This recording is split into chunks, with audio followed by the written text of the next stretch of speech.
그러면 또 읽을까요? 네네네 시간.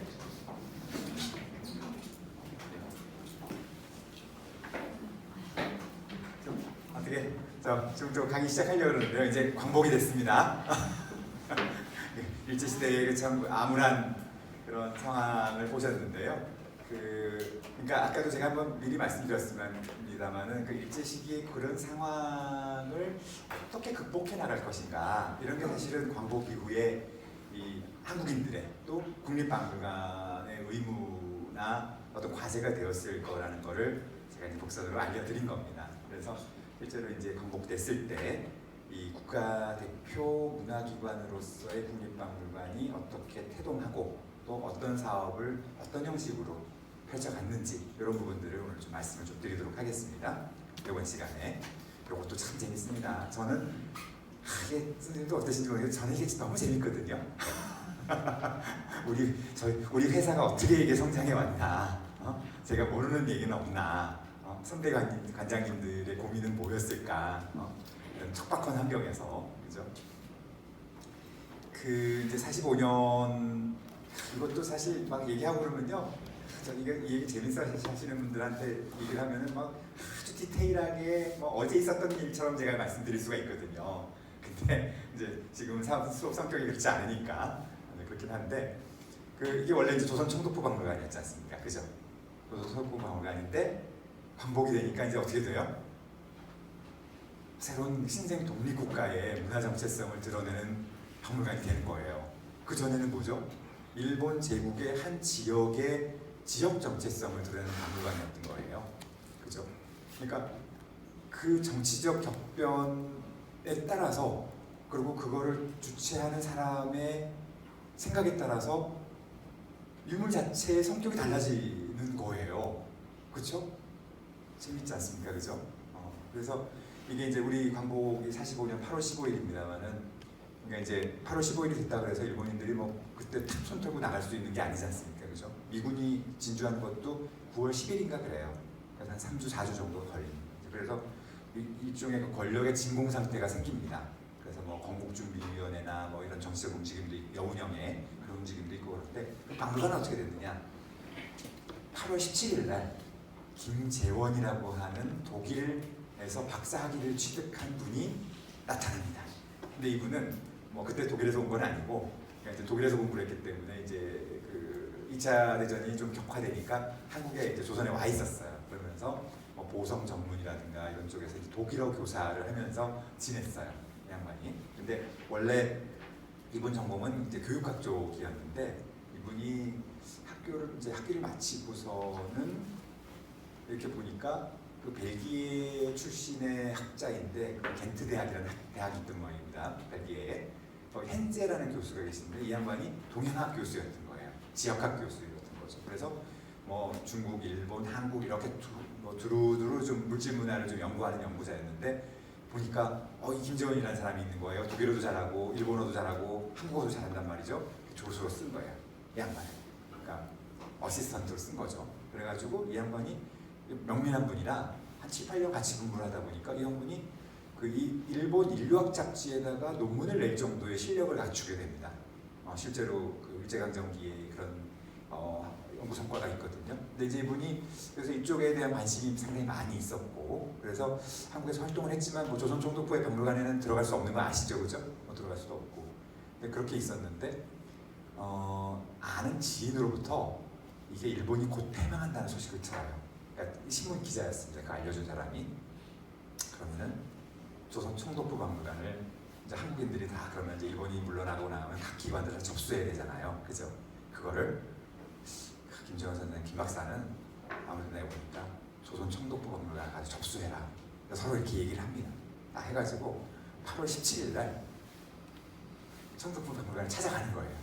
찾아가가지고 그러니까 이제 이미 8월 15일 날 총독부의 모든 관리들은 소위 일본 일황의 한국 방송을 라디오로 다 들어요. 제가 그러니까 있었던 것 같지 않습니까? 제가 거기. 그리고 중요 서류를 막 딱 폐기합니다. 불태우고 그래요. 중요 서류들은 이제 철수할 준비를 하는 거죠. 8월 17일에 가가지고 근데 미리 알고 계셨었어요. 8월 10일 이 조선 총독부 박물관에는 관장직이 없고 총독부의 항모국의 한 과의 한 계로 속해 있었어요. 그러니까 계장급 정도. 그래서 그 아리미스라고 하는 교토 제국대학을 나온 고고학자가 있었습니다. 그분이 주임이었어요. 그러니까 책임자였던 거죠. 근데 서로 안면이 있었습니다.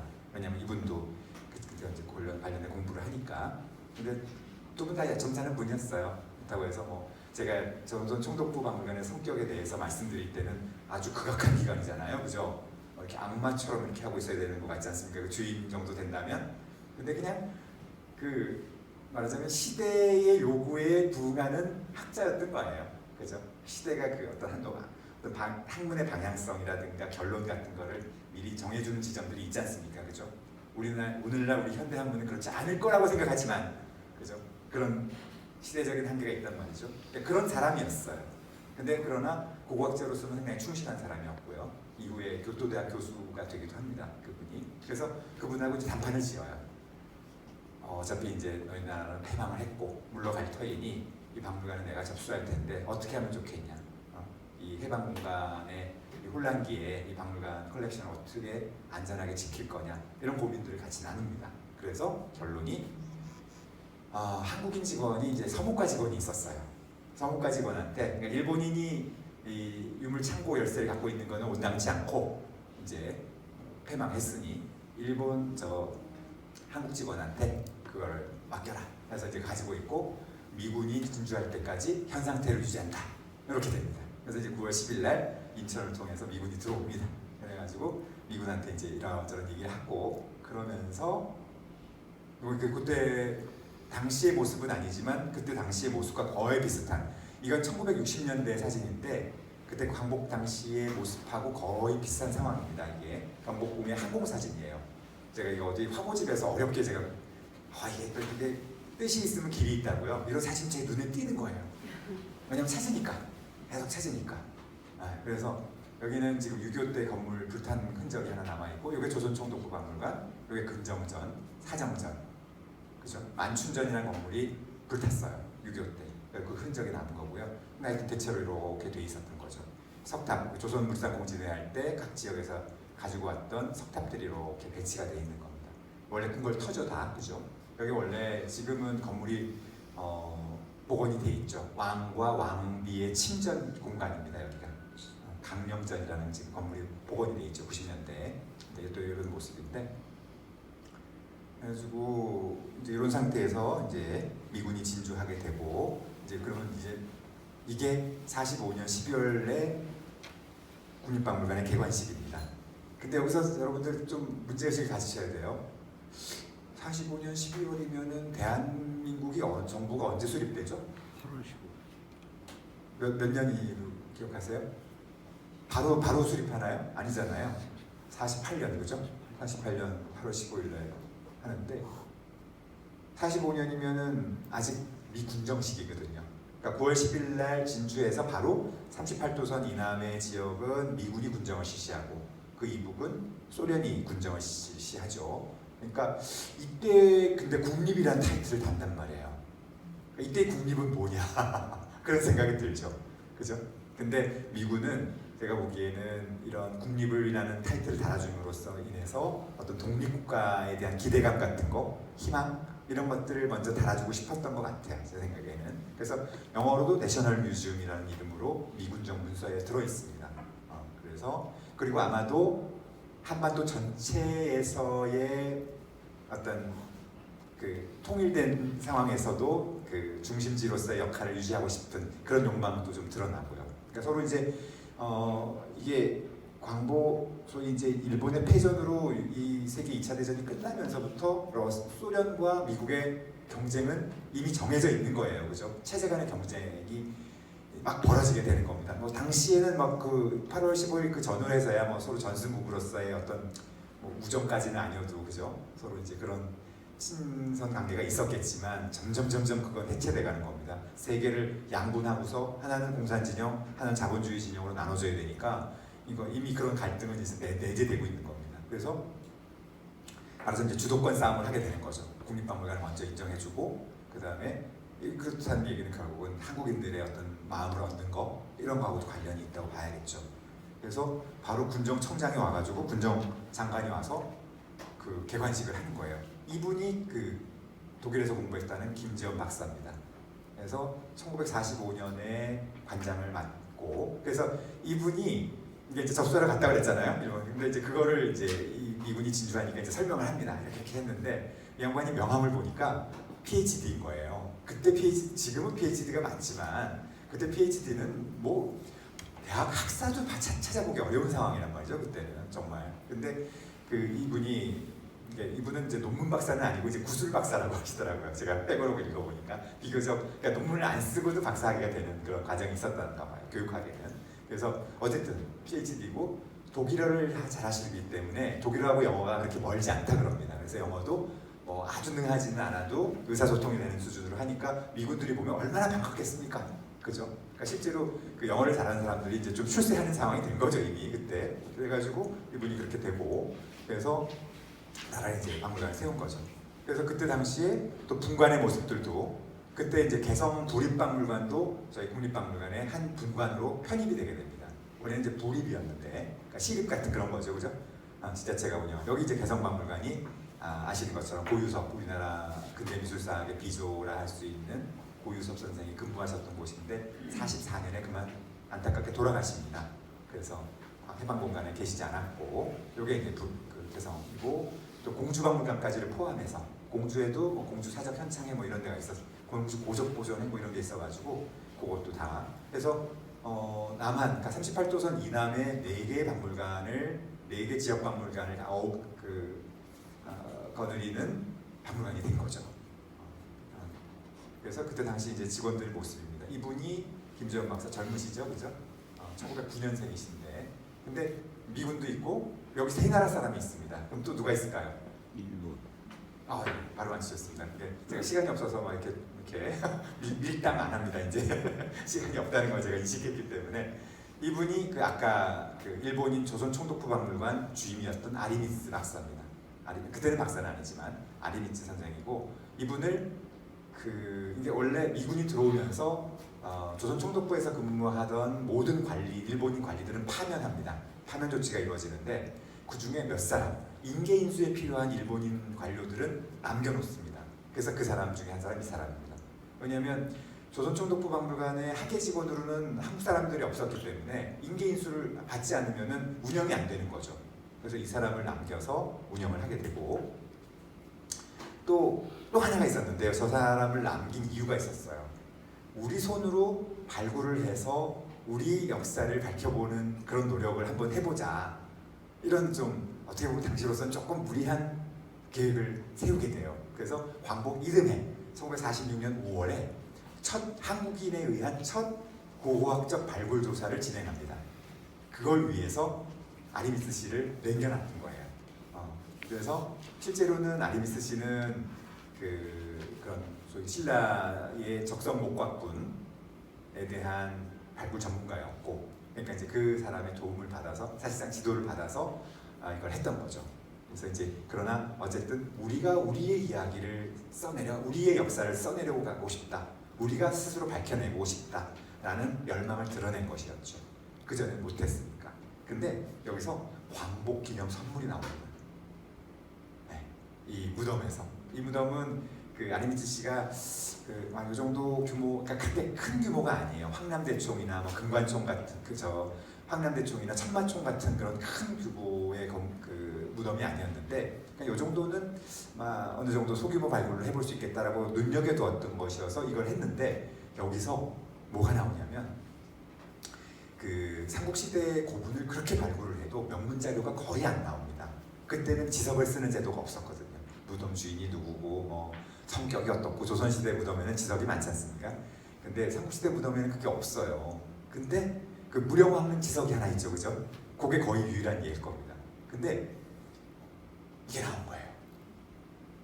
광복 이후에 70년 이상 우리가 한국 고고학계에서 발굴을 했지만 이렇게 많은 명문이 나온 자료가 없었어요. 그러니까 첫 발굴에 이게 나온 거예요. 그래서 제가 이거를 광복기념 선물이라고 그러는 겁니다. 그렇죠? 그렇게 얘기해도 되겠죠, 그죠? 고고학적인 성과를 생각해보고 게다가 경주 한복판에 있는 무덤에서 고구려 광개토지 호태왕 호십이라는 당시 고구려와 신라의 관계, 국제 관계를 이해할 수 있는 시사하는 그런 자료가 나온 거예요. 그러니까 엄청난 자료가 나온 거죠.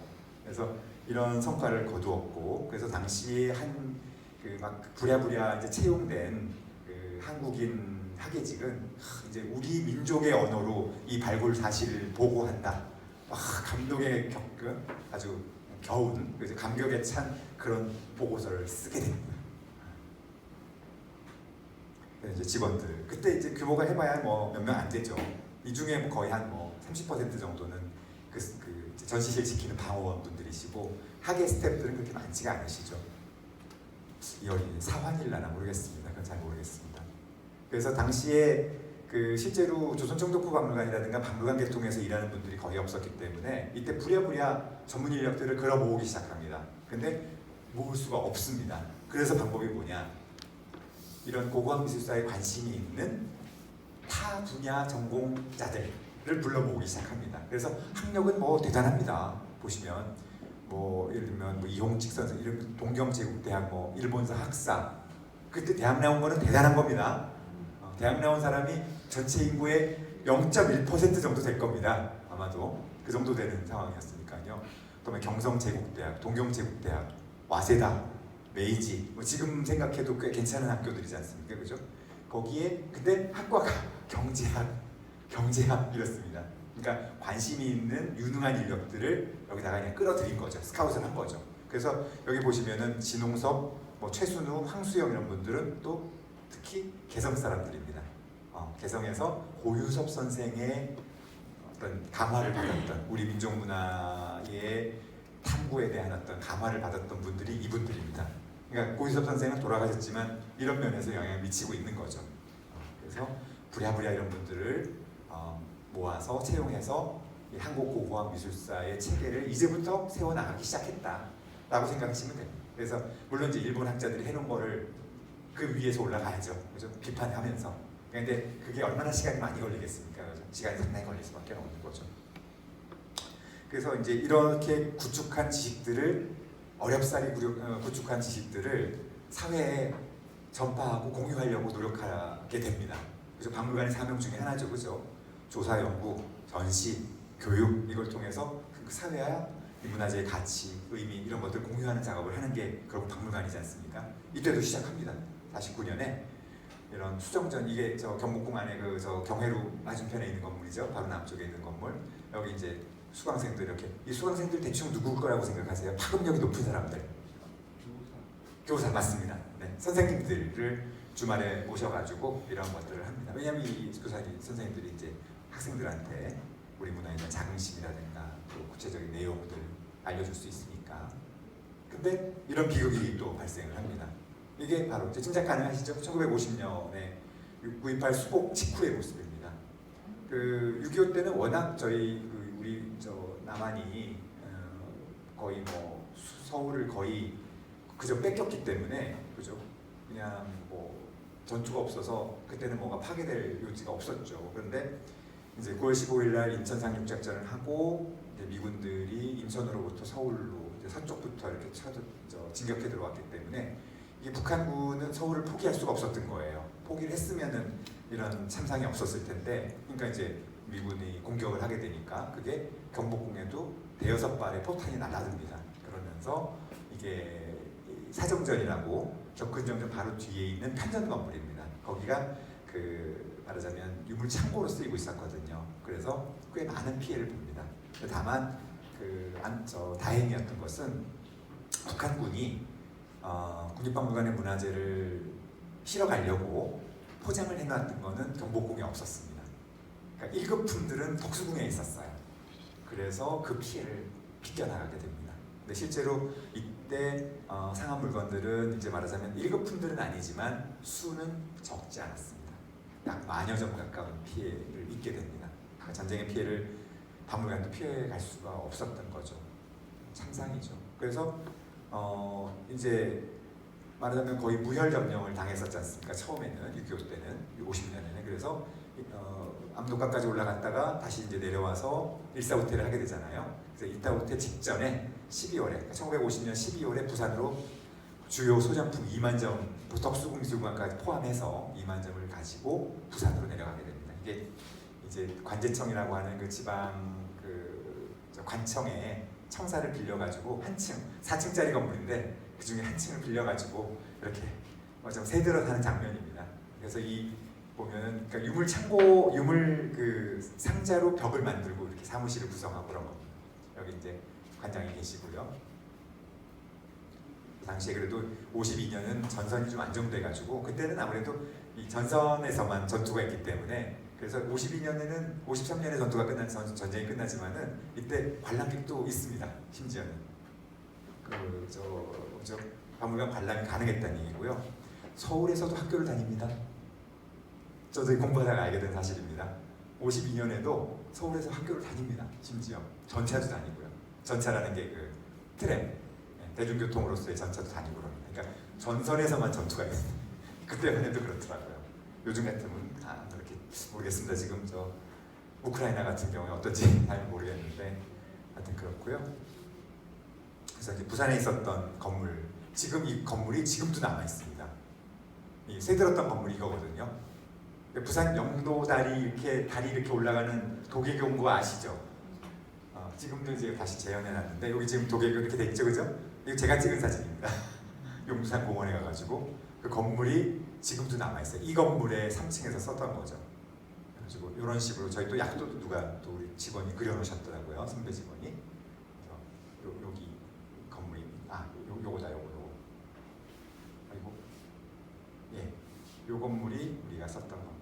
이거 어떻게 찾은 줄 아십니까? 제가 집원도 좀 분명치 않고 그래가지고 여기 각도가 이렇게 깎이지 않습니까? 그죠? 여기도 이렇게 보면 각도가 깎여요. 그러니까 그거 보고 찾았어요.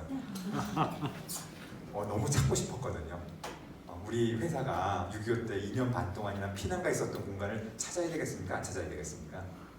찾아야죠. 애사심으로 표창을. 네, 그래서 그 전쟁 중에도 이렇게 전시회를 열고 그랬어요. 왜냐하면 그 여러분 포쇄라는 과정 아십니까? 회화류 같은, 그러니까 소위 뭐 비단이나 종이 위에 그려진 그런 회화류의 유물들은 정기적으로 바람을 좀 씌워줘야 됩니다. 안 그러면 이게 눅눅해지고 그죠? 그러면 좀슬고 곰팡이 피고 그러니까요. 그래서 그거 포쇄하는 작업 하는 김에 꺼낸 김에 전시를 하고 막 그런 것도 있었고요. 이거는 아예 그 부산에 내려와 있었던 피난 작가들을 모아서 전시해주고 물건도 좀 팔아주고. 원래 박물관에서 그렇게 하지 않습니다만은 이때는 아주 특수한 사정이었던 것 같아요. 요거는 이제 너무 디테일한 얘기니까 제가 좀 넘어가겠습니다. 그래서 전쟁이 끝나고 박물관이 이제 서울로 올라오게 되는데요. 올라와서 디테일한 얘기 좀 지나가겠습니다. 그래서 결국 이곳 저곳을 전전하다가 경복궁으로 못 돌아가요. 이승만 대통령이 경무대라고 하는 그 대통령궁하고 가까워서 그런지 경복궁으로 들어오지 못하게 결정을 합니다. 그래서 저희 김재용 관장님이 그러면 원래 이 건물이 일본 근대미술 전시하던 공간이라고 제가 잠깐 말씀드렸었죠. 1930년대 이 공간이 비어 있었어요. 그래서 이 공간을 국립박물관으로 쓰게 해주십시오. 그걸 갖다가 허락을 받아가지고 이 건물도 6.25 때 폭격을 받았었거든요. 그러니까 부랴부랴 수리를 해가지고 전시를 하게 됩니다. 쓰게 됩니다. 그래서 근데 이 어려운 시기에 이 국립박물관의 어떤 그 임무에 대한, 그러니까 미션 스테이트먼트라고 하죠. 영어로 하자면, 그러니까 임무를 어떻게 할 것인가 이거를 고민을 하고 이걸 갖다 정리를 하게 됩니다. 지금 봐도 상당히 현대적입니다. 그래서 창설 이래 박물관의 특색이 해서 자주적인 한국 고고학, 이 자주적이라는 말이 되게 방점을 좀 둬야 될 것 같습니다. 그죠? 일본에 의해서 재단되었던, 그죠? 우리가 스스로 우리의 역사를 제대로 평가하고 써내려갈 수 없었던 그런 문제점들을 개선하겠다라는 거죠. 이제는 우리의 이야기는 우리가 쓰겠다. 그죠? 자주적인 고고학 미술사 연구에 기초를 잡고 이것도 되게 중요합니다. 지금 이제 평택박물관도 이제 하시게 되면 소쟁유물의 확충을 도모하고 계시죠? 그리고 권위를 증대시켜야 됩니다. 내가 가진 물건이 얼만큼 소중한 물건인지 의미와 가치를, 제가 이제 주로 그런 얘기 많이 하거든요. 박물관의 기본 사명. 소장품의 의미와 가치를 밝힌다. 인데 거기서 한 걸음 더 나아가는 게 뭐냐면 확장시키는 겁니다. 더 가치 있게, 더 가치 있게. 예를 들어서 이게 뭐 예를 들어서 제가 쓰던 물건이면은 그냥 아무 의미도 없잖아요, 그죠? 박물관에서 평택박물관에서 무슨 의미가 있겠어요? 근데 뭐 안 준 건 의사가 쓰시던 거라든지, 그죠? 그러니까 그 스토리를 찾아내면 얘기가 달라지죠, 그죠? 더 가치 있게 만드는 겁니다, 유물을, 그죠? 유물을 연구하고 조사하는 이유는 바로 거기에 있는 겁니다. 네. 그냥 수집해서 거기서 끝나면 안 된다는 겁니다. 그리고 아마도 되게 중요한 방법 중에 하나는, 그러니까 지역사 박물관이 컬렉션을 가장 늘리는 가장 유효한 방법 중에 하나는 기준 수중이거든요. 수중하셨을 때 그 물건을 갖고 있었던 분들의 이야기들을 매우 꼼꼼하게 정리해놔야 그 유물이 가치롭게 되는 거죠, 그죠? 이게 그 평택 이 지역에서 영향력을 미치던 그 누군가의 물건이었고 어떻게 뭐 시집 올 때 썼다 할지 어떤 그게 있어야 유물이, 골동상에 있는 물건들이 아무리 좋은 물건이 있어도 그게 의미가 반감되는 이유는 어떤 맥락의 유물인지 알 수가 없는 거죠. 어느 집안에서 썼는 건지, 어떻게 이게 이렇게 돼 있는지 그걸 알 수가 없으니까. 그러니까 누가 썼고 누가 만들었고 이거 무지하게 중요하다. 거기 얽혀 있는 사연들, 그게 결국은 유물의 권위를 증대시킨다, 그 말씀이고요. 아무래도 또 필요한 작업이 그 소장품을 지정받는 거. 그러니까 예를 들면 뭐 경기도 유형문화재랄지, 또 더 좋지 않으면은 국가지정문화재랄지, 뭐라도 계기가 되면 그렇게 하실 수 있는 작업을 계속 하시면 좋습니다. 그건 권위가 확충되는 겁니다. 그렇게 하셔야 되고요. 그 다음에 박물관을 일부 학자 호고인 그러면 이제 옛 것을 좋아하는 사람이다, 그죠? 상아탑으로 생각해온 종래관념을 일소하고, 이때도 그런 게 있었던 겁니다, 그죠? 아이 뭐 고고학 뭐 이런 거는 공부나 좀 하는 사람이 하는 거지, 내가 무슨 뭐 또 그 좀 지식인들도 그죠? 아유 뭐 저 장사하는 사람 뭐 이런 걸로 하려고 그래, 이런 게 아니라는 거죠, 그죠? 누구나 이해해야 되고 즐기고 그 가치를 공유해야 될 대상이라는 거죠. 그래서 역사 보고하기로 해서 사회교육기관으로서 그 민중화와 학생들을 상대로 하는 보급 계몽 활동을 활발히 전개한다. 그때 용어가 보급 계몽이었어요. 보급 계몽. 그리고 박물관을 연구소로 개방해서 학문의 진흥과 미술의 진작에 기여한다. 그러니까 지금 봐도 엄청나게 모던한 목표예요. 근데 이게 당시에 이미 김지원 박사, 저희 초대반장께서 미국 유학도 하시고, 그러니까 미국에 연수도 다녀오시고 그쪽에서 뭘 그 미션 스테이트먼트라고 비전으로 세우고 했는지를 알았기 때문에, 이미 알고 있었기 때문에 우리 현실에 맞는, 그래서 이런 이야기들을 소위 박물관의 관시, 사실한 말은 들어보셨죠? 그 어떤 회사의 미션, 임무 뭐 이런 거, 사규는 아니고 그건 규정이니까 사시, 그 개념으로 관시라고 하는 개념을 썼던 겁니다. 저희 직원들한테 제가 이런 얘기를 많이 해요. 이때도 이런 목표를 우리가 가지고 있었다. 근데 요즘은 안 씁니다, 이거. 저희 박물관도 그냥 쓴다 그래도 멋있을 것 같은데, 저는 옛날 거 그거를 쓴다 그래도 멋있을 것 같은데, 그렇습니다. 그래서 이 대목도 이제 되게 제일 중요한 대목인데요. 이승만 대통령이 오셨어요. 초대 대통령, 그죠? 이때는 뭐 이미 이제 재선 3선쯤 되겠지만, 우리 관장님이 흐뭇한 표정으로 보고 있죠, 그죠? 최고 정책 결정권자가 우리 회사에 온 거예요. 그렇지 않습니까, 그죠? 근데 이 상황이 뭐였냐면, 그 국립박물관이 그 광복이랍니다. 그 6.25 전쟁 후에 했던 가장 큰 굵직한 사업이 뭐냐면, 우리 한국문화재를 미국에서 전시하는 거였어요. 당시에 미국은 우리한테 어떤 존재였을까요? 엄청난 존재였죠, 그죠? 미국의 원조가 없으면은 국가가 예산이 편성이 안 될 정도로, 그죠? 엄청나게 경제적으로나 또 정치 군사적으로나 엄청난 그 존재였기 때문에 미국에 대한 그 존중감은 뭐 이루 말할 수 없는 상황이었고, 그들과의 매우 좋은 관계, 설린 관계는 현실적인 이익이 되는 관계였단 말이죠. 그래서 그리고 이제 우리 또 김전 박사님의 또 기획이 있죠. 그러니까 미국하고 좋은 관계를 맺는 그 소프트 외교의 방식으로 우리 물건을 미국에서 전시해야겠다는 생각을 한 거예요. 그래서 미국에서도, 미국 학자들도 또 한국 문화재, 동아시아의 한 또 특징적인 하나의 어떤 문화 공동체인 한국 문화를 소개해야 되겠다, 이런 수요를 느꼈던 거고요. 그게 맞아 떨어진 겁니다. 그래서 그 전시를 기획하고 그게 성사가 됩니다. 그래서 1957년부터 그 전시를 하게 되는 거죠. 근데 전시를 하기 전에 한국에서 먼저 국민들한테 먼저 보여줘라. 국회에서 그렇게 지시를 합니다. 국회에서. 그때 워낙 유명한 문화재들이 많이 나가니까 행정부에서 그때 무슨 법이 있었던 건 아니에요. 근데 국회의 동의를 구합니다. 워낙 중요한 문화재들이 많이 나가니까. 그래서 국회에서 이게 무슨 말이 되냐, 이게 나가면 되냐, 막 여러 번 부결도 되고 그랬다가 결국은 이제 동의를 해주면서 먼저 국민들이 좀 보고 가게 해라. 그래서 그때 이제 대통령께서 오신 거예요. 이렇게 이제 그래서 57년, 59년 7개 도시에서 이제 하나, 둘, 셋, 넷, 다섯, 여섯, 일곱, 8개 되죠. 8개 도시에서 이렇게 전시를 했고, 그러니까 미국의 국립박물관이라고 할 수 있는 내셔널 갤러리 오브 아트에서 워싱턴에 있는 거죠. 거기서 첫 전시를 시작하고 하와이까지 해서 한 16만 명 정도의 관람객을 기록하게 됩니다. 뭐 아주 많은 관객이라고 보기는 어렵습니다. 뭐 그렇지만은 보시면 미군 군함을 탄 겁니다. 그때 뭐 비행기, 요즘은 비행기로 나르거든요. 당시에는 뭐 비행기에 태울 수가 없었을 겁니다. 왜냐하면 우리 한 나라의 문화재가 일시에 다 없어지는 거잖아요. 잘못되면, 그렇죠?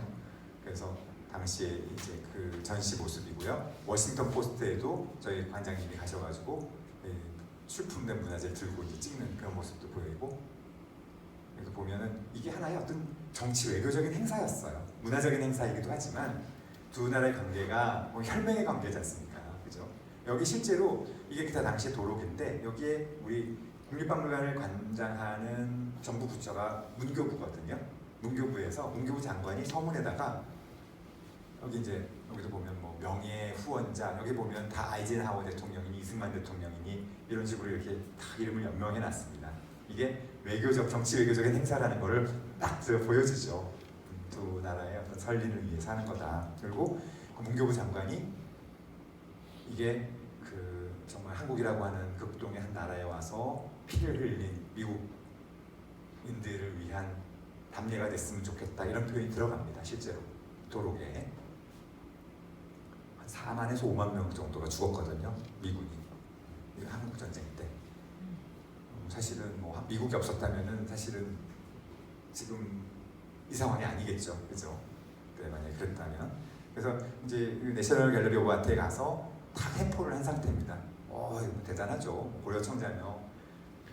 근데 재밌는 거는 이거를 선정, 이 작품 선정이라는 게 또 중요하지 않습니까? 일종의 큐레이팅이지 않습니까? 근데 이게 어떤 방식이었냐면 우리 서울에서 한국에서 쫙 이렇게 이제 이 정도면 뭐 괜찮지 않아요? 그리고 이제 후보군을 쫙 합니다. 그러면 미국 사람들이 뽑아가는 겁니다.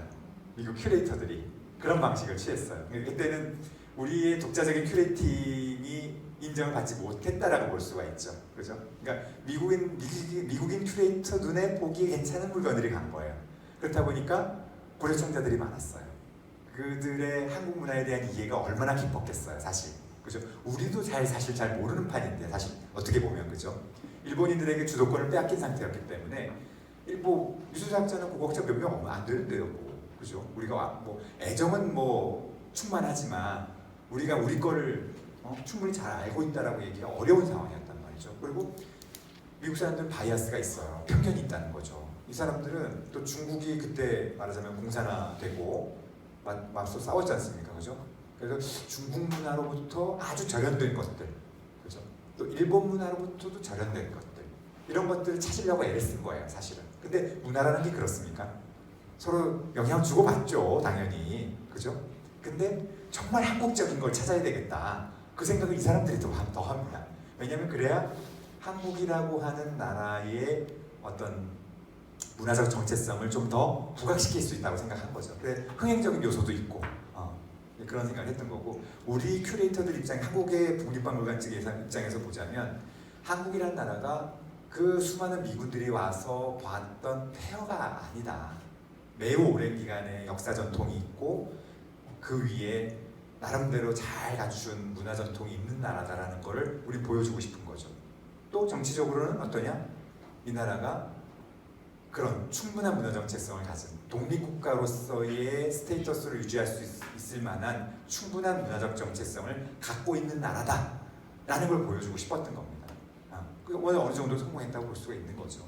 그래서 물론 뭐 당시의 반향이라는 게 뭐 그렇게 컸다고 보기는 어렵지만 당시의 정치 외교적인 구조 속에서 미국의 언론도 이 전시를 대하고 그렇습니다. 그래서 한국은 정말 독특한 문화적 전통을 갖고 있는 사람이다, 이렇게 갖고 있는 나라다, 이렇게 평가를 해줍니다. 한국은 또 미국한테 입장에서 볼 때는 어떻습니까? 소위 냉전의 시대에서 동북아시아에서의 정말 아주 중요한 보루였거든요. 한국을 포기할 수가 없습니다, 미국이. 그죠?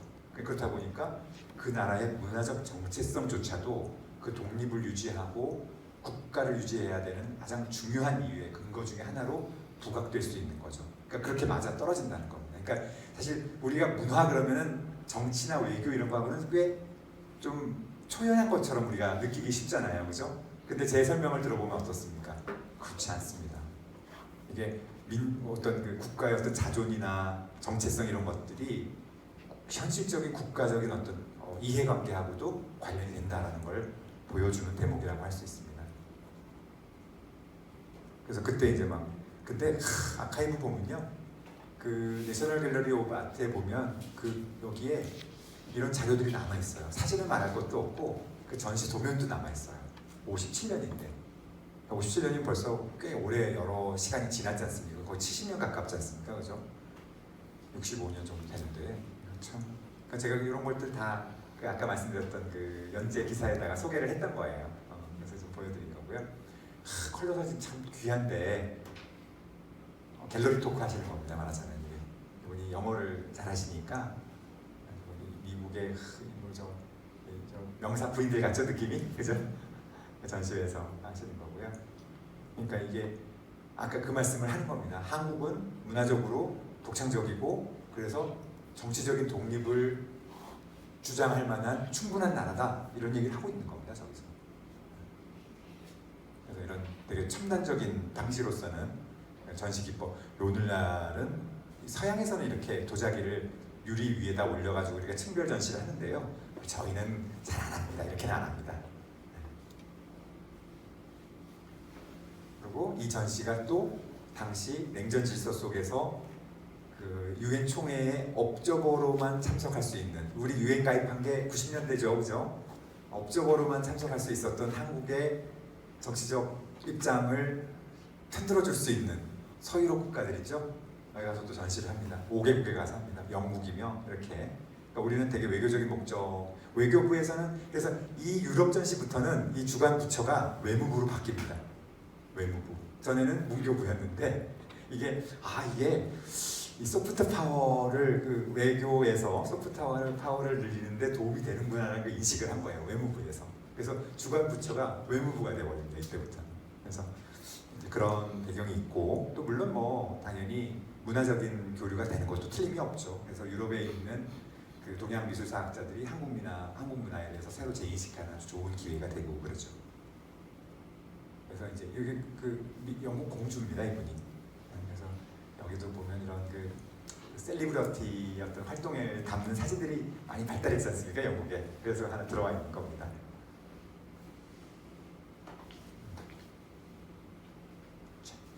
아이고, 네. 이거는 한번 보셔야 되는데요. 이게 유럽 전시 중에 하나였던 네덜란드 헤이그 전시입니다. 5개 도시 중에 하나였는데 너무 파격적이어서 제가 이거 소개드리는 겁니다. 그 이건희 컬렉션으로 저희 국립박물관에 기증이 됐죠, 그죠? 이낭재 생도가. 근데 그 옆에 그 시절에 이게 60년이거든요. 60년에 달랑아리를 하나 옆에 얹어놨잖아요. 이때 당나라에 대한 인식이 그렇게 높을 때가 아닙니다.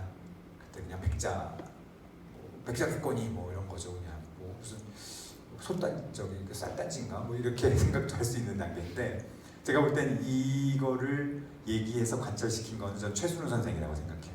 최순우 선생 무량수전 대흘림 기둥의 기대사상, 그 수필집 아십니까? 아시죠? 끄떡끄떡 하시는 분 계신데, 그러니까 한국미의 탐구자 이렇게 얘기할 수 있는, 아까 제가 시간이 없어서 설명을 못 드렸는데 개성 출신으로 고유섭 선생을 사사하면서 나름의 한국 한국의 예술의 어떤 미의식을 탐구하는데 아주 정말 탁월한 역량을 갖추셨던 분이거든요. 그래서 저희 중앙박물관에서 그 여운구 같은 거 이렇게 보면 그 전시 끝날 때 뭐 이렇게 몇 마디 시구 같은 그런 식으로 이렇게 하지 않습니까? 거의 대부분 최순우 선생의 글에서 따온 말들입니다. 그게 그분은 아주 전문적인 논문을 많이 쓰기보다는 그런 대중들에게 대중들의 마음을 싹 녹여내는 마음 그런 글들 그런 거 많이 쓰셨거든요. 그래서 그러니까 아마도 이거는 최순우 선생이나 할 수 있었던 그런 그래서 사실은 청자에 비해서 백자의 어떤 중요성 같은 것들이 부각이 되질 않았거든요. 그래서 그 실제로 이런 달 항아리는 지금 이거 한 10억, 20억 합니다. 근데 그 미국 전시 때는 이게 안 갔어요. 미국 전시 왜냐면 제가 말씀드렸잖아요. 미국 큐레이터가 골랐다고. 그러니까 그 사람들은 이거 아름다움 모르는 거예요. 근데 유럽 전시 중에는 아마 최순우 선생이 우겨가지고 가지고 갔겠죠. 이거 아름다운 거다, 니네 뭐 그랬었겠죠. 그러니까 아름다움의 가치 이런 것들을 이제 찾아내고 설득해내가는 과정이죠. 함께 공유하고 이제 그런 과정들을 박물관들이 진행을 하게 되는 것이죠. 그래서 그 실제로 다녀오시고 나서 그 이제 덕수궁 시기 아까 그 속조전에서 우리 저희 박물관이 있을 때 했던 전시들이 이런 것들인데요. 이런 전시들에서도 이렇게 쭉 보게 되면 계속 이렇게 반복되는 단어 좀 자주 나오는 단어들이 있어요. 한번 찾아보실래요? 특별전 주제들이에요. 특별전을 한다는 거는 그 박물관에서 열심히 공부하고 해서 소위 제가 말씀드린 대로 의미와 가치를 제대로 좀 더 밝혀드리려고 애를 쓰는 특정한 주제들이죠. 그러니까 시대의식이 있고 문제의식이 담겨있는 주제들이죠. 제가 그냥 먼저 답을 드리면 2조. 그죠? 대충 짐작하셨죠? 그죠? 2조라는 단어가 많이 나오죠? 2조라는 단어의 문제점에 대해서 제가 말씀드렸죠? 그죠? 근데 그러나 이 시기만 해도 그 문제점을 잘 알지는 못했던 것 같아요. 그래서 1년이 되면 조선이라는 단어가 나오죠. 70년에 나오네. 그죠? 이제 이때 인식을 한 거예요. 왜 그러면 조선시대는 2조고 그러면 고려시대는 왜 왕조라고 안 부르지? 그죠? 저게 비하한 거였구나 깨달은 거죠. 그래서 더 이상 쓰지 않거든요. 근데 그러나 뭐 그때까지 몰랐고 어쨌든 그러나 조선시대를 그러니까 일제 관학자들의 주된 그 왜곡의 대상이 되었던 조선시대의 물질 문화를 제대로 복권시키고자 하는 노력이 집중적으로 기울여졌던 겁니다. 이 시기에 60년대에. 그래서 보면 여기 보시면은 그죠? 의상, 뭐 백자 항아리, 추상화, 뭐 등기, 뭐 빛꽂이, 비녀, 장신구 이런 식으로 이 시대의 그러니까 소위 조선 시대 특히 조선 후기에 그런 어떤 미술 문화에 대한 정당한 위치를 밝혀주는 노력이 이 시기에 집중됐던 겁니다. 왜곡이 크고 깊었던 만큼 그거를 알고 계시면 좋을 것 같고요.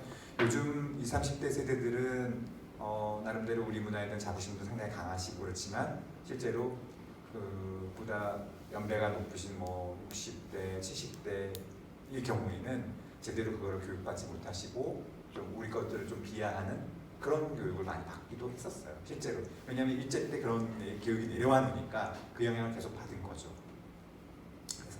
그래서 요즘 뭐 BTS 보유국이잖아요, 우리가. 그죠? 그러니까 저는 그거 참 재밌는, 참 훌륭한 현상, 괜찮은 현상이라고 생각을 하는데요. 그랬다는 말씀을 좀 드리는 거고, 그래서 이제 그때 유럽 전시 때 모습입니다. 이분이 그 최순우 선생이라는 건 아실 필요가 있고요. 이분이 초대관장, 이분이 한국미의 탐구자라는 분이고, 그래서 이런 전시들을 하고 그럽니다. 그래서 지금도 이렇게 좀 파격적이라는 생각이 들어요. 백자들을 갖다가요 전시실에다가 기획전시실에다 이렇게 막 늘어났어요. 그러니까 그 최순우 선생이 관리관으로 그러니까 전시를 하면은 거기 가서 이제 유물을 지켜야 되잖아요. 그러니까 막 2년 막 가 있었던 거예요. 유럽 전시들을 계속 본 거니까 그냥 뭐 안 그래도 눈썰미가 좋은 사람인데 디자인감이 확 올라가는 거죠. 그러니까 이 사람 최순우 선생만큼의 전시 기획자가 없는 거예요. 전시기획자이자 전시 디자이너자, 요즘은 다 역할이 분담이 돼 있죠. 저는 전시 디자이너가 뭐라 그러면 네 알겠습니다 그럽니다. 왜냐면 저는 전문가가 아니거든요. 저는 또 게다가 역사학하는 사람이라서 또 미술사 정도 하면 몰라도 네 알겠습니다. 여기다 치우겠습니다 이렇게 합니다. 전시 안 하겠습니다 이렇게 합니다. 너무 많다고 하는 경우가 많거든요. 그 다음에 막 목가구들, 그죠? 조선시대 목가구들의 가치들을 얼마나들 알았겠어요, 그죠? 그냥 조선시대 문화 자체에 대한 평가가 높지 않으니까 에이 뭐 이런 거 뭐. 근데 얼마나 보면 현대적인지 모르죠. 저는 목가구가 참 현대적인, 정말 모던한 디자인을 갖고 있는 것 같아요. 전 분청사기도 참 좋아하고요. 근데 그 나름의 미감들에 대해서 정당한 평가를 못 받았다는 거죠. 조선시대 문화가.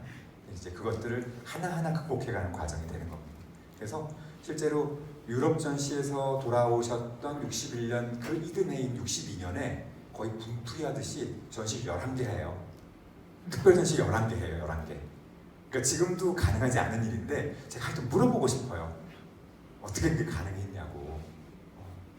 근데 어쨌든 그냥 저는 그냥 문헌을 가지고 공부하는 사람이니까 이제 직접 여쭤볼 수는 없으니까 지금 생각해 보면 그러니까 서양 큐레이터들의 편견에 묻혀서 제대로 그 현지에 가서 가치를 발휘할 수 없었던 인물들을 집중적으로 조명해요. 62년에 소실 항아리, 옷가구, 의상 충분히 가서 그 어떤 그 정체성을 드러냈어야 했는데 그렇지 못했던 거, 그들의 편견에 의해서 우리 것이라고 대표 표상되지 못했던 것들을 가져간다.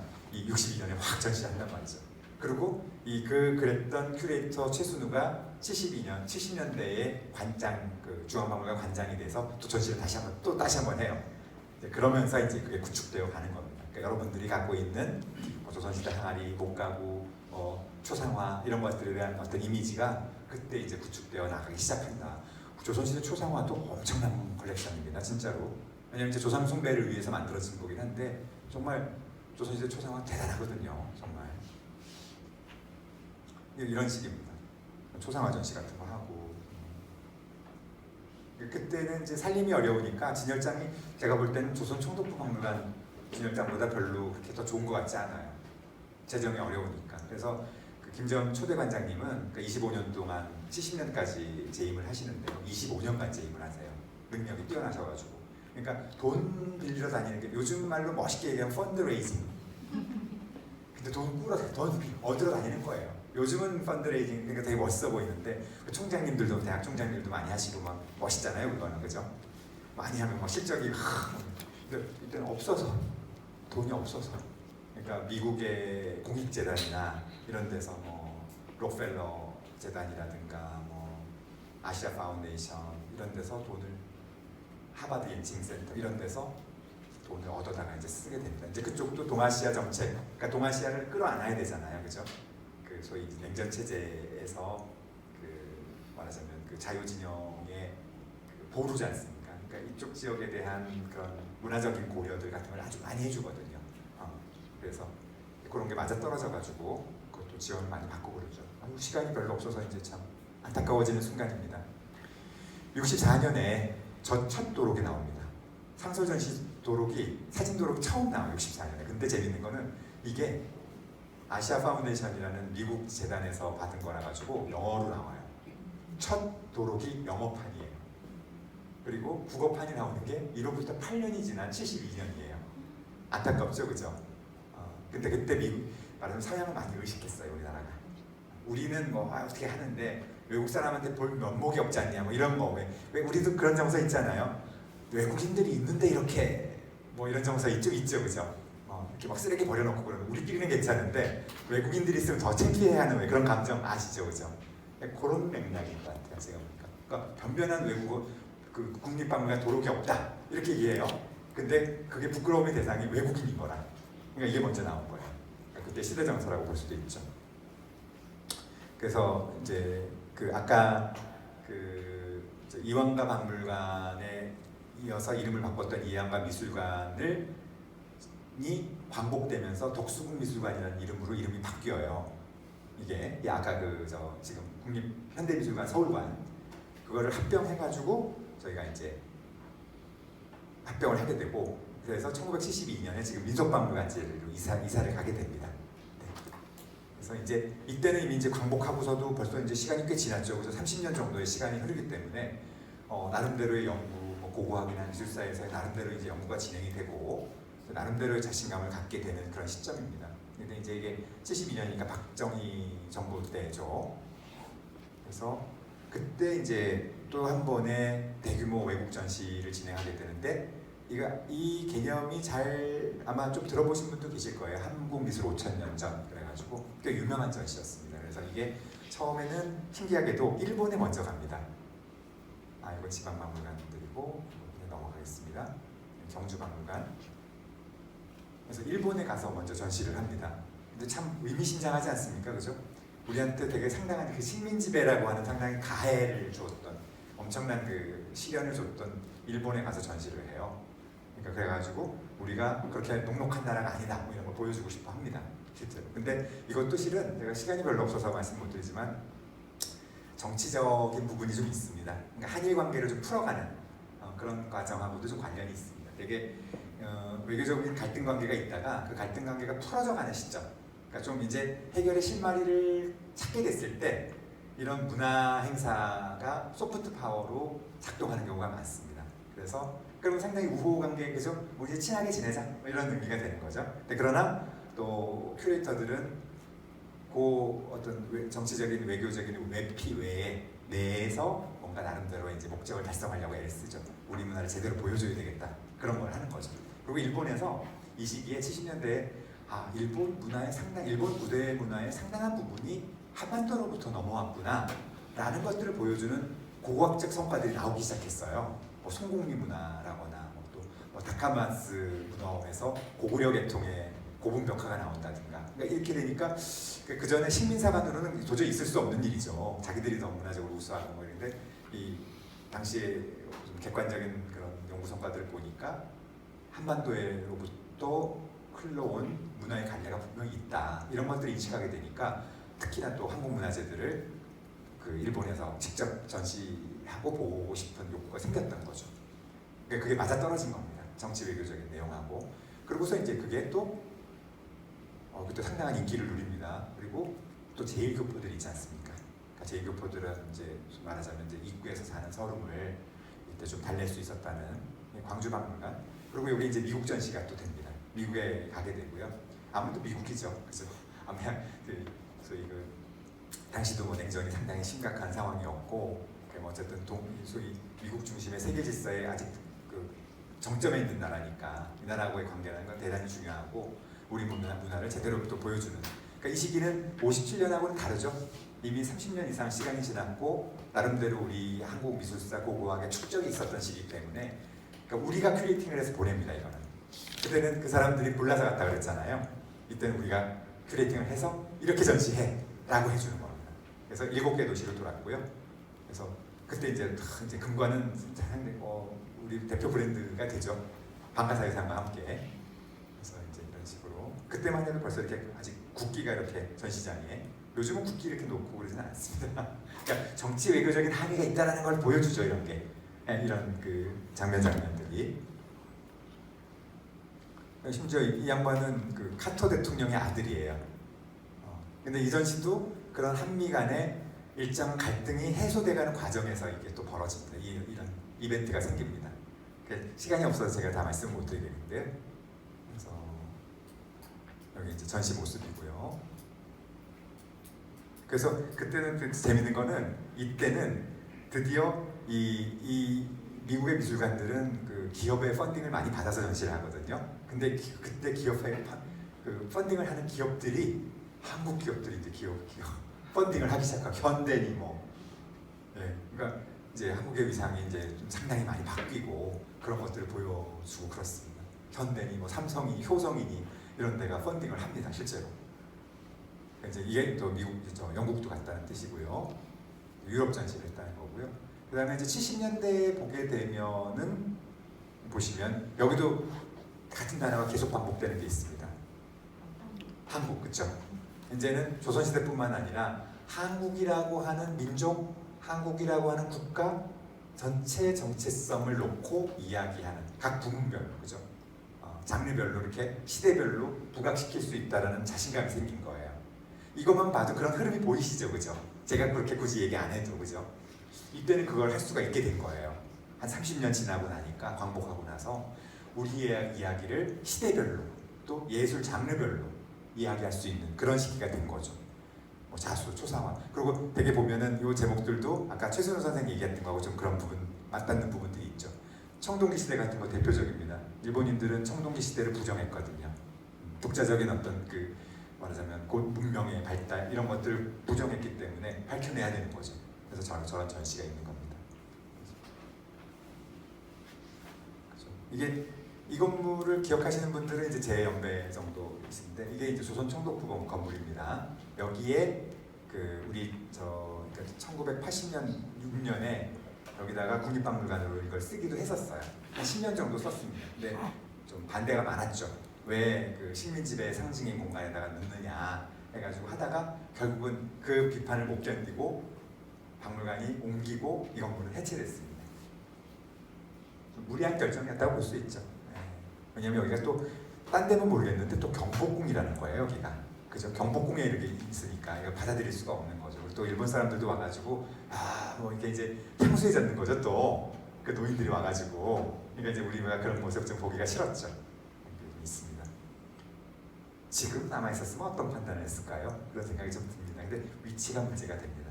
어떻게도 그때도 내버려둬야 된다. 치욕의 상징도 남겨야 된다. 삼전도비를 남기듯이 그런 논의가 있었습니다.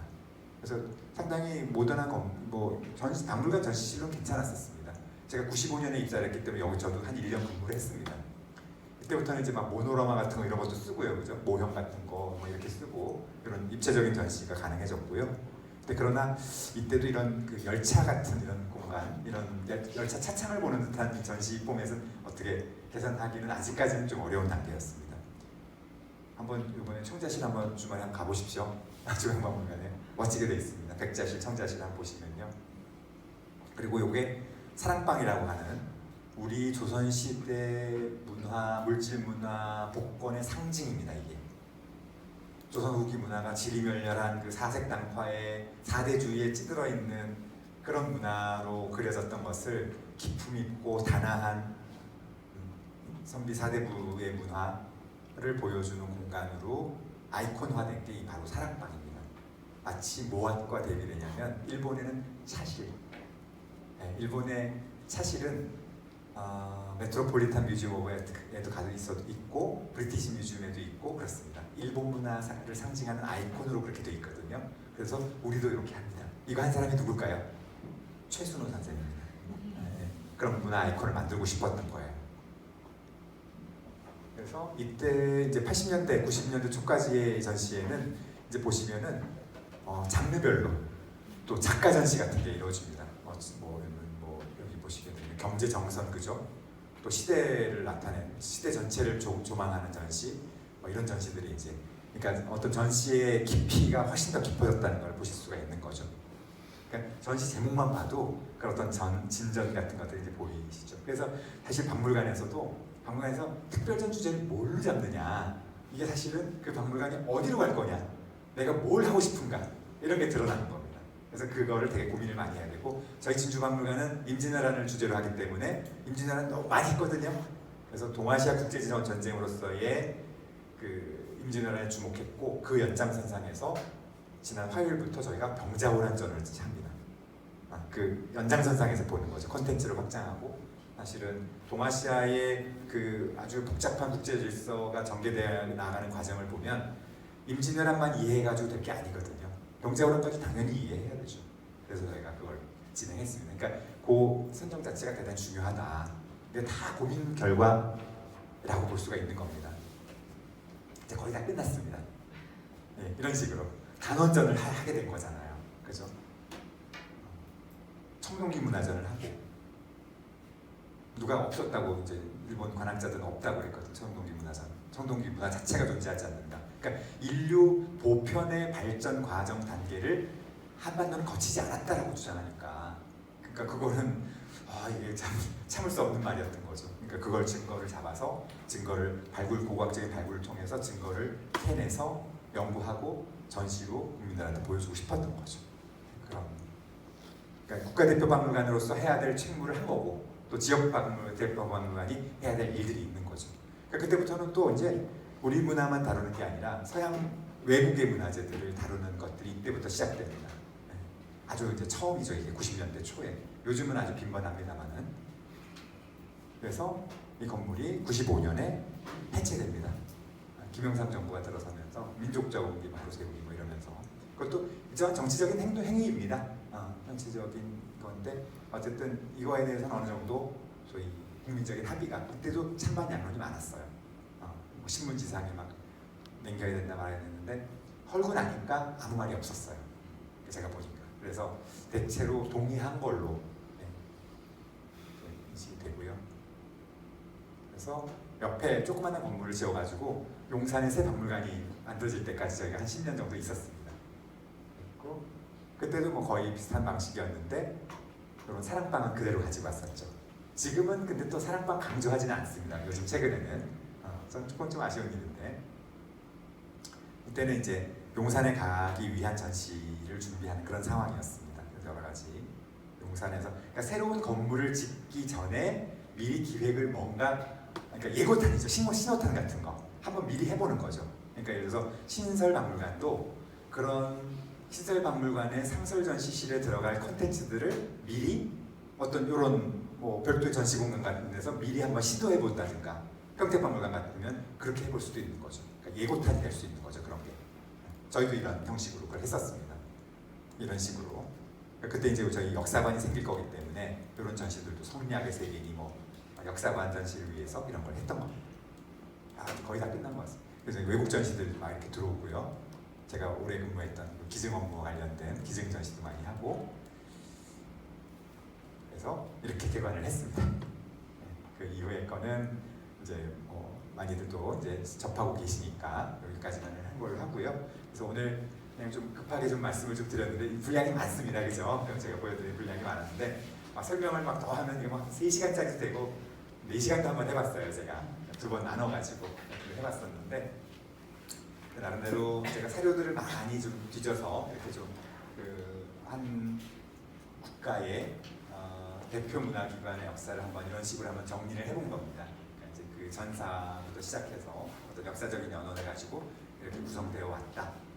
그래서 앞으로는 저희 그 국립박물관이 이제는 뭐랄까 그 민족을 표상하는 소위 민족의 표상으로서의 박물관의 그런 역할을 하나 가지고 그 위에 다시 어떤 세계 보편 문화를 다루는 그런 박물관으로 진화하고 발전해 나가기를 기대하고 있습니다.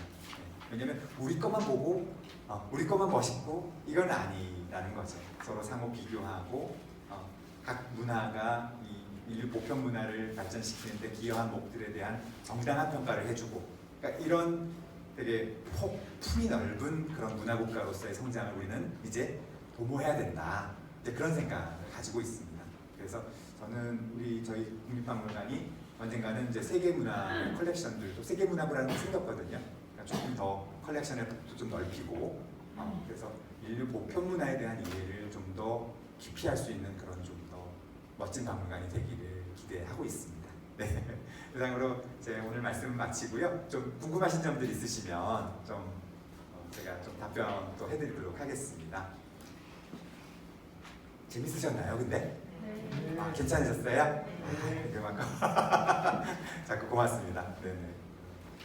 근데 저는 참 재밌는 얘기라고 생각해요. 한 기관이 나름대로의 어떤 그런 발걸음을 걸어온 이유들, 그죠? 또 사회와 함께 호응하는 그런 과정들 이런 것들을 정말 생생하게 느낄 수가 있었거든요. 제가 공부하는 과정에서도.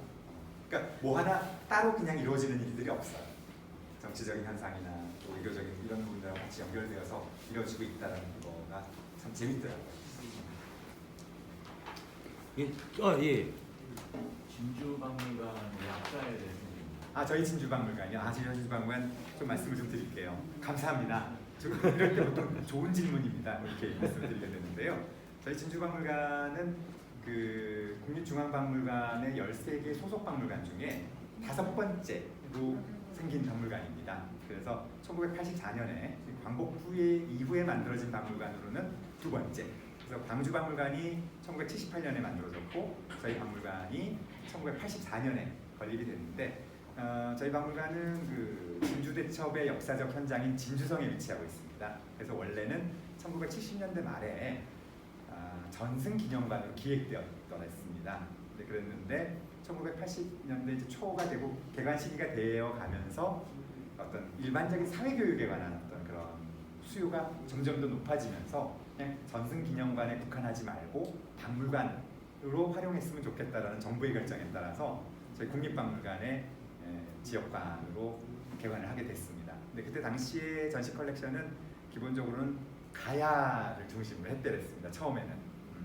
왜냐면 이제 저희 박물관이 고고학 미술사 박물관으로서의 정체성이 되게 강하거든요. 저희 국립중앙박물관이. 물론 지금은 이제 역사파 포션도 상당히 있긴 합니다만 지금도 좀 작습니다. 그래서 근대 박물관의 성장에 있어서 중심 학문이 고고학 미술사입니다. 그래서 역사학은 거기 조금 곁다리를 껴들어가는 느낌이 있는데 우리 박물관도 조금 그런 면이 있는데 어쨌든 진주박물관은 이제 그 이후에 그러면 이제 그 가야사 박물관은 기본적으로 가야 컬렉션을 두는 거는 서부 경남 지역의 어떤 경남 지역의 문화적 정체성을 드러내는 부분이었는데 이제 그러다가 이게 아무래도 진주성에 있다 보니까 계속 이제 임진왜란 콘텐츠에 대한 수요가 계속 발생하는 거예요. 그래가지고 엎치락 뒤치락 하다가 한 10여 년 전부터는 아예 저희 전문 브랜드 특성화의 내용을 임진왜란으로 설정하고 있습니다. 그래서 임진왜란 전시가 거의 저희 전시 내용의 한 90% 정도 현재 차지하고 있고 그러나 뭐 다른 전시 이외의 조사 연구나 뭐 교육 업무에서는 그 경남 전체의 역사 문화라는 부분 그것들도 함께 진행을 하고 있습니다. 그래서 저희가 이제 2027년이 되면 저희가 이제 그 좀 더 목이 좋은 그러니까 구 진주역 부지라고 그 이제 KTX역이 생기면서 옛날 구 진주역이 빈 땅이 됐습니다. 그래서 거기에 이제 저희가 이전을 하게 되는데 그 공간에서는 현재 공간의 한 2배 정도 전시 규모를 갖게 되고요. 그러면은 완전 제 1관은 이제 경남 역사문화관, 제 2관은 뭐 임진왜란관, 뭐 또는 전란관, 뭐 이런 그런 식으로, 그러니까 전쟁 콘텐츠를 좀 특화한 그래서 뭐 CGV에 가보면 1관, 2관 이렇게 돼 있지 않습니까, 그죠? 그런 식으로 좀 골라보는 재미가 있도록 그렇게 만들어 가려고 지금 생각하고 있습니다. 네. 네. 그 국립 경주박물관, 네네. 월지관, 네네. 그리고 저 진주박물관, 그리고 이제 그 청주박물관 김수근 선생님. 예, 맞습니다. 예, 그렇습니다. 건축을 하셨고 이제 특성을 보면은 램프 경사로를 통해서 맞습니다. 네네, 그렇습니다. 1층과 2층에 대한 공간들을 이렇게 같이 볼 수 있도록 이렇게 한 스윙이 있지 않습니까? 근데 그게 이제 그 시절에는 그것이 새로운 트렌드이고 또 박물관 관람을 위해서는 또 여러 가지 이제 장애인들의 어떤 동선이나 이런 부분에 있어서는 상당히 좋다고 이렇게 느껴졌던 부분들이 있는데 현대 박물관 건축에서는 그런 것들을 어떤 시각으로 보시는지 네. 말씀을 좀 부탁드립니다. 네, 맞습니다. 저는 뭐 사실 박물관 건축 전문가는 아니어서 뭐 건축학적으로 좀 보기는 어렵겠습니다만 그냥 박물관을 운영하는 사람 입장에서 보면 램프가 최초에는 사실은 좀 어떻게 보면 뭐 휠체어라든가 이동에 편의를 주는 측면이 좀 물론 있습니다만은 저희 박물관의 사례를 보면 경사가 좀 급한 편입니다. 그래서 사실은 뭐 어떻게 보면 좀 불편하다고도 저는 볼 수가 있는 것 같습니다. 오히려 저희가 엘리베이터가 없거든요. 1층하고 2층 사이가 없는데 엘리베이터 정도는 있었더라면 좋았지 않았을까. 그래서 이제 그런 생각은 듭니다. 그래서 제가 볼 때는 현재로서는 그렇게 지금 저 장애인 친화적이지는 않다. 그 램프라는 게 좀 그렇게 느끼고 있습니다. 네.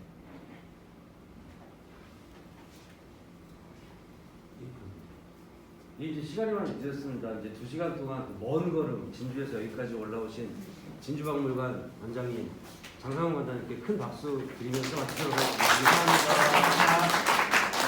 경청해 주셔서 고맙습니다. 한 가지 다음 달 1월 달에는요 수원 화성박물관 관장님 모십니다. 또 문자로 또 뭐 여러 가지 통로로 해서 또 알려드리겠습니다. 감사합니다.